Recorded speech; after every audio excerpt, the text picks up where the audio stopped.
धोखा हमारे साथ किया, भोगोगे। ये जो निकलता ना भोगोगे, ये अकाट के होता है। क्योंकि किसी का भी हृदय, मान लो किसी भी जीव जंतु को आप कष्ट दें और उसका हृदय आह भर जाए तो वो आह वज्र की लेखन में भोगना पड़ेगा। वो आह किसी की ना लेना देते।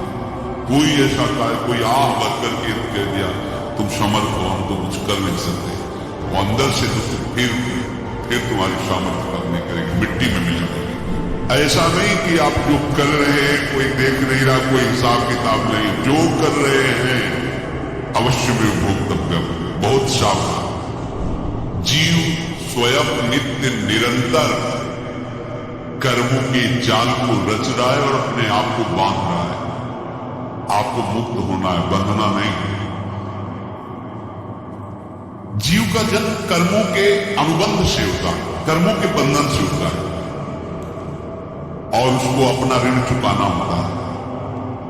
कर्मानुबंध ये बहुत सूक्ष्म विषय है।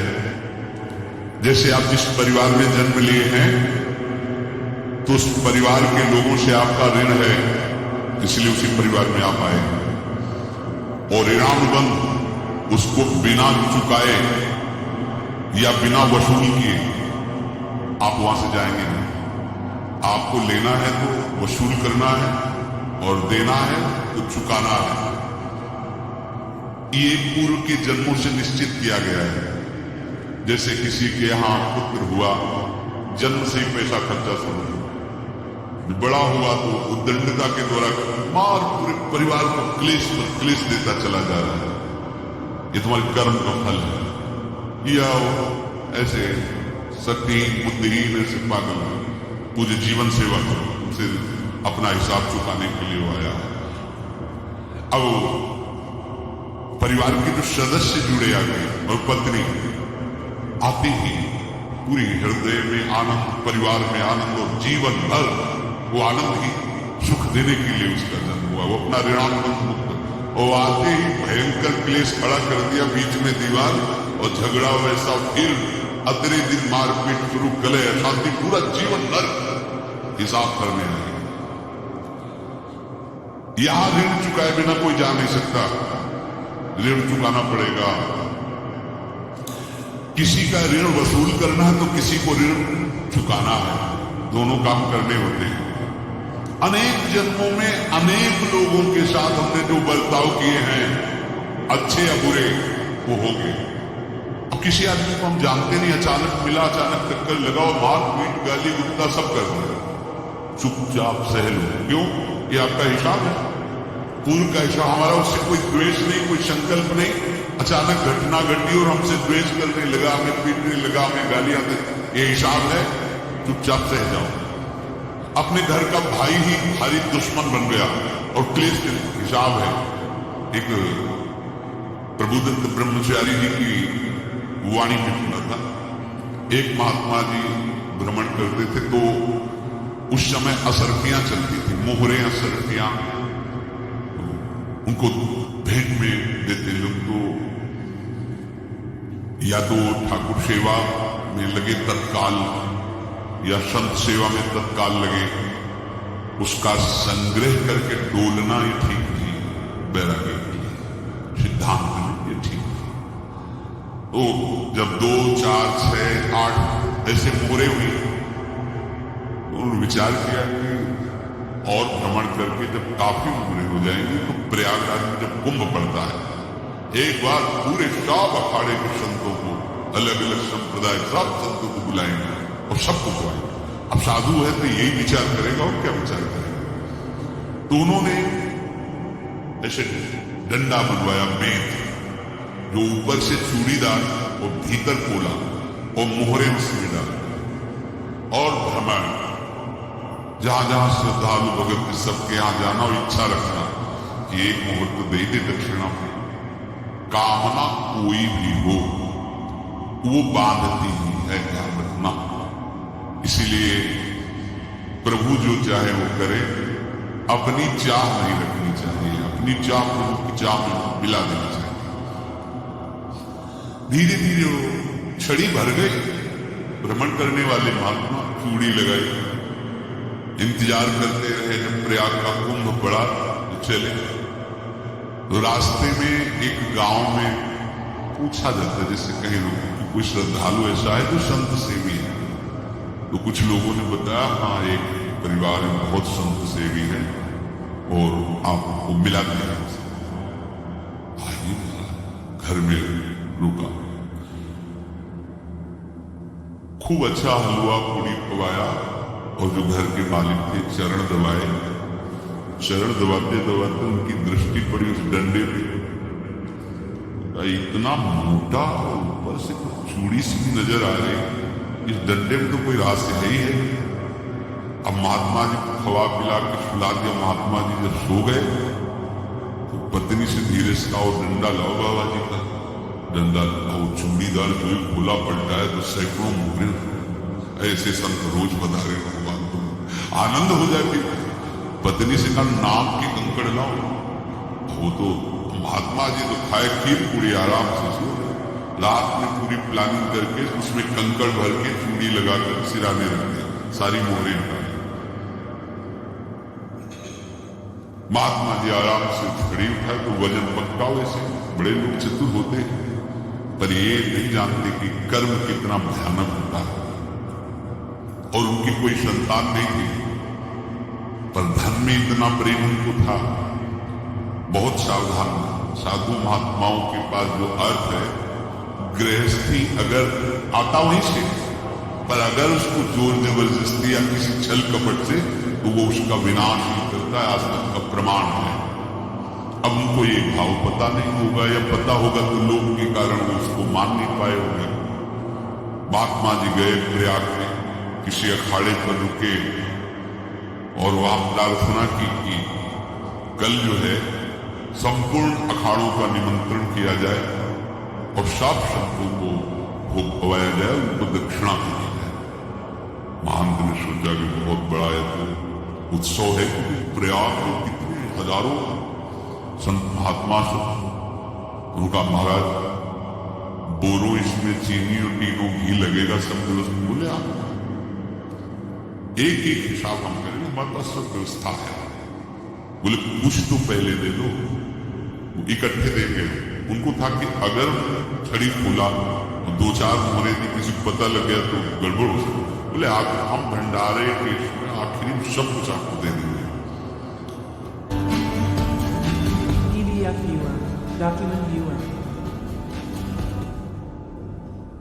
वो अपने पास से पैसे लगाकर जितना सामग्री सब लाए लाखों की और सब संतों को निमंत्रण कर दिया। संत जन निमंत्रित हो गए, भंडारा बन रहा है। तब वहां के महंत है, उनका देखो भंडारा में संतों को निमंत्रण। अब आप अर्थ की व्यवस्था कीजिए, क्योंकि इतनी बड़ी हमारी सामर्थ्य नहीं थी जितना हमने किसी तरह हमें व्यवस्था की। अब मुझे अर्थ चाहिए, तभी आगे की व्यवस्था बढ़ेगी। संतों को दक्षिणा देंगे और जिनसे अर्थ लिया उनको दे। देखो रसोई बन गई है सब। उनका छत्र विश्वास नहीं किया, चूड़ी खोली। उनको तो था ना कि मोहरे कंकड़, तो जैसे कितना उनको सदमा लगा होगा। हजारों संतों का निमंत्रण, रसोई बन और संतों की छल कपट। तो उनका महाराज आपने तुम्हारा नाश कर दिया। जो महंत थे, अब बताओ रसोई बन गई, संत निमंत्रित हो गए, आप ये कंकड़ दिखा रहे हैं। आपने तो हमें बर्बाद कर दिया। हमारी इतनी सामर्थ्य नहीं कि आप पहले बता देते। संत होकर ऐसा छल कपट। अब वो बोले तो क्या बोले, क्योंकि उनको पता था कि मोहरे हैं इसमें। अंदर से उनका चिंतन गया उसी से, अच्छा ऐसा धोखा हमारे साथ किया, भोगोगे। ये जो निकलता है ना भोगोगे, ये आकाट नहीं होता है। क्योंकि किसी का भी हृदय, हम लोग किसी भी जीव जंतु को आप कष्ट दें और उसका हृदय आह भर जाए तो वो आह वज्र की लेखन में भोगना पड़ेगा। वो देखो भीष्म जी को भोगना पड़ा। सांप को ऐसे धनुष के नोक से उठाया और बबूल के कांटों के ऊपर फेंक दिया। कई दिन तक छेदा हुआ, वो आह भर करके मरा। तो आपको 6 महीने बाणों की सैया पर आह किसी की ना लेना देते। कोई ऐसा कहा, कोई आह भर करके कह दिया तुम समर्थ हो, हम तो कुछ कर नहीं सकते। वो अंदर से तो फिर तुम्हारी सामर्थ्य काम नहीं करेगी, मिट्टी में मिला देगी। फिर तो संत थे और भगवत आराधना के लिए, संत आराधना के लिए ही ऐसा किए हुए थे। अब इनका कैसे मुंह दिखाएं? अब क्या करें? सुबह संत जन आएंगे, सबके बीच में हमारी की देखो, अब क्या करें? गए और संगम में जाके छलांग लगाए, अपने प्राण त्याग दिए। अब उनकी तो पास मोहरे थी और व्यापार बढ़ा और 9-10 महीने बाद ही लड़का हुआ। अब तो उनको आके संत फलीभूत हो गया, व्यापार चल रहा, लड़का नहीं होता था, लड़का भी हो गया। बड़ा आनंद छा रहा। जब से वो प्रकट हुए और धन की वृद्धि शुरू हो गई, पढ़ाई लिखाई में उनके खर्चा हुआ, सब बस बीमारी शुरू हो गई उनके शरीर में। अब उसमें पैसा जाना शुरू हो, इतने आसक्त वो दोनों हो गए कि कुछ भी हो, व्यापार ठप, संपत्ति बेचना शुरू। तो उन्होंने कहा कि बेटा मैं क्या कर सकता हूं तुम्हारे लिए? बोले हमारी अंतिम इच्छा है प्रयाग चलो, और जितने प्रयाग में संत महात्मा सबको एक बार भंडारा करो। हमारी इच्छा अंतिम है, क्योंकि अंतिम ये इच्छा थी। बोले अब ज्यादा संपत्ति तो नहीं रह गई, तो बोले घर बेच दो, मेरे लिए बेच दो, मुझे लगता मैं बचूंगा नहीं, पर मेरी अंतिम इच्छा पूर्ण कर। घर बेच दिया, जेवर बेच दी। वहां गए, जब संत सेवा की तो बोले मुझे संगम तक ले चले। संगम तक ले गए और बोले समझे तुम चुराए थे और हमने उसको छीना, कुछ नहीं रह गया तेरे पास कुछ, अब केवल ममता और आसक्ति में जलकर मर और नर्क प्राप्त कर। मैं वही महात्मा हूं जिसकी तुमने मोहरे ली थी। शरीर छोड़, महात्मा को जन्म लेना पड़ा और इनको दुर्गति भोगनी पड़ी। ऋणानुबंध होश में, ऐसा नहीं कि आप जो कर रहे हैं कोई देख नहीं रहा, कोई हिसाब किताब नहीं, जो कर रहे हैं अवश्य में भोक्तव्य। बहुत सावधान। अनेक जन्मों में अनेक लोगों से जो कुछ लिया दिया है, इस लेने देने को मिटा देने के बाद ही तुम मुक्त हो गए। इसीलिए एक उपाय है, लेना न देना मगन रहना। क्या? मालिक को समर्पित हो जाओ, मालिक को अपना माना हुआ समर्पित कर दो, खत्म। अहम त्वाम स्वरूपाभ्यो, मेरे चरणों का आश्रय लेकर मेरा भक्त मेरा भक्ति करता है, उसके पितृ ऋण, मातृ ऋण, देव ऋण, ऋषि ऋण, सब ऋणों से मैं मुक्त कर देता। बस यही एक उपाय है जो इसके बंद करने का उपाय भक्तों के लिए है। वो यही है, भगवान की शरण में होकर अपना माना हुआ पूरा भगवान की अर्पित कर दो। अर्पित करने का तात्पर्य उसमें आप तो दियम वस्तु गोविंदम तुम्हें समर्पे। जिनसे तुमने सेवा करवाई है उनकी सेवा करनी पड़ेगी, जिनसे तुमने जो कुछ लिया है उनको देना पड़ेगा। ये लेने देने का व्यापार जब तक समाप्त नहीं होगा तब तक तुम्हारा जन्म मरण चलता रहेगा। अब आपको यहां समझना है, यदि आपसे किसी ने पैसे लिए और बेईमानी करके नहीं दे रहा है तो आप उसको गाली मत दीजिए, आपने बेईमानी की थी इसलिए आपकी बेईमानी हुई है।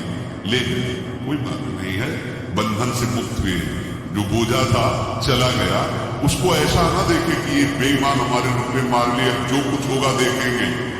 अगर आप आगे नया कुछ करते हैं तो फिर आगे का हिसाब आपको भोगना पड़ेगा, ध्यान रखना। ऐसा नहीं है कि आपको भोगना नहीं पड़ेगा। एक ही उपाय है कि आप जो शरीर धारण के इसी में जो भोग ले आगे ना होना चाहिए। तो क्या करें? सर्वतो भावे भगवान ये तो सर्वाणि कर्माणि मयि सन्न्यस्य मत्पराः अनन्येन योगेन मां ध्यायन्ति उपासते तेषामहं समुद्धरता मृत्यु संसार। ये बड़ा कठिन है पार होना, कोई छोटी मोटी बात है। एक महात्मा बाल्यावस्था से भजन करते थे, शालिग्राम भगवान के पास रखते थे और उन्हीं की आराधना करके बस पाठ, नाम, जप और भ्रमण करते थे।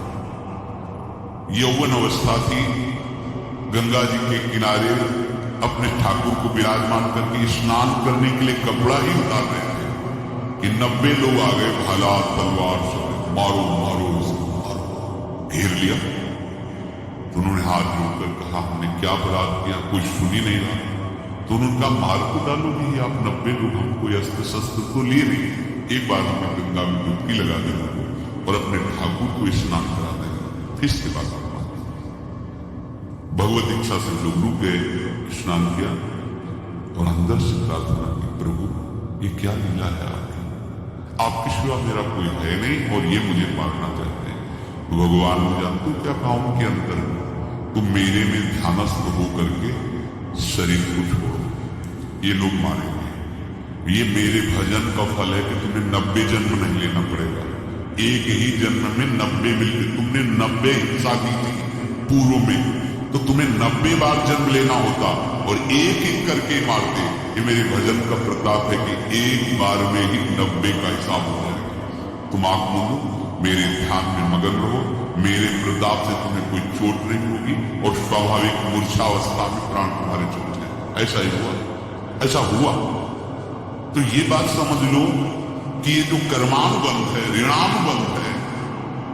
अब देखो, अगर सात महात्माओं ने दिया कि तुम्हारे वंश का इससे विनाश होगा, तो भगवान भी परम धाम जा रहे तो उसी कील बाण की नोक में जो मछली लील गई थी छोटा कण, उसी से कील नोक बनाई और उसी नोक प्रहार किया, भगवान के श्री चरण में वही बाण की नोक लगी, भगवान स्वीकार। भगवान का बड़ा लीला विचित्र है। अगर झुक करके उधर राम अवतार में तो इधर स्वीकार किया भगवान ने। ऐसा कहीं नहीं दिखा कि मैं भगवान हूं, मैं अपने लिए, ऐसा नहीं। नारद जी का हित किया पर नारद जी ने शाप दिया तो भगवान ने स्वीकार किया। बंदरों ने ही सहायता की, जैसा बोले थे वैसा। ये लीला इस शरीर में भोगनी पड़ेगी। हाँ, ज्यादा को कम में भुगता देगी, पर अब अगला शरीर ना मिलेगी। इसके लिए सर्वतोभावे भगवान की आश्रित हो जाए। जैसे आपने दुकान फैला रखी है तो उसमें दो काम होते हैं, लेना और देना। किसी को उधार दिया है तो हमें उसे लेना है, और कोई नगद देकर सामान ले रहा है तो उसे सामान देना है, या उधार लिया है तो हमें उधार देना है। अब अगर दुकान बंद करनी है तो तुम्हें देने वालों पर जोर देना है, लेने वालों पर जोर। लेने वाला तो जाओ क्षमा किया, समर्पित किया, हमारा कोई संबंध खत्म हो जाए, वो खुशी हो जाएगा। लेकिन देने वाला तुम अगर दुकान भी उठा दोगे तो जहां भी रहोगे तुम्हारे पास वो आएगा, लाइए हमारा। तो देने पर नजर रखिए, जिसका जिसका हिसाब है वो आपके सामने आता जाए, हटाते जाओ। लेने पर नजर मत रखिए और दुकान फौरन उठा दीजिए, नहीं अगर लेते देते रहे तो चलता रहेगा। आगे चलकर कुछ लेना ना देना, मगन रहना बस अपने प्रभु के चिंतन में। अब हम कैसे जाने कि किसको क्या देना है, हमें क्या पता। तो हम पूरा हिसाब जिनको पता है उनको दे देते हैं, समझ रहे हैं? उनको पता है क्या लेना है क्या देना है, इनके पास पहुंच गए सरकारी हिसाब से सब बराबर कर देंगे। हमको अपनी जिम्मेवारी उनकी चरणों में समर्पित कर देना है, तभी हम जीवन मुक्त होंगे। ये रहस्य की बात है। प्रभु कह रहे हैं यस्य सर्वे समारंभा काम संकल्प वर्जिता ज्ञानाग्निदग्ध कर्माणं तमाहु पंडितम बुधा। जिसके संपूर्ण कर्मों के आरंभ संकल्प और कामना से रहित है, तथा जिसके संपूर्ण कर्म ज्ञान रूपी अग्नि से जल गए हैं, उसको ज्ञानी जन भी पंडित कहते हैं, बुद्धिमान कहते हैं। पूज्य श्री भाई जी महाराज कहते हैं जैसे वहां ज्ञानाग्नि से दग्ध कह रहे तो अपने वृंदावन वासियों का प्रेमाग्नि से सब कर्म संस्कार करते हैं। जिस समय आपके हृदय में भगवत प्रेम का प्रादुर्भाव होगा तो लेश मात्र कभी तुम्हें दुख नहीं भोगना पड़ेगा। प्रेम का प्रादुर्भाव होते ही दुख का नाश हो जाता है। महासुख। जब प्रेम का प्रादुर्भाव होगा तो समस्त पाप भस्म हो जाते हैं, अशांति नष्ट हो जाती है, संसार ज्वाला स्पर्श भी नहीं कर सकती है। जब भगवत प्रेम का प्रादुर्भाव होता है हो सकता है उस उपासक के जीवन में दुखों का पहाड़ टूट पड़े, परिवार के खिलाफ, शरीर रोगी, अव्यवस्था, बहुत सब कह रहे। इतना सब होने पर भी उसके हृदय में कोई भी दुख नहीं होता। ये ऐसा सामर्थ्यशाली भगवत प्रेम है। भगवान के चरणारविंद का जिसके हृदय में प्रेम है, भारी से भारी दुख भी उनको विचलित नहीं कर सकता।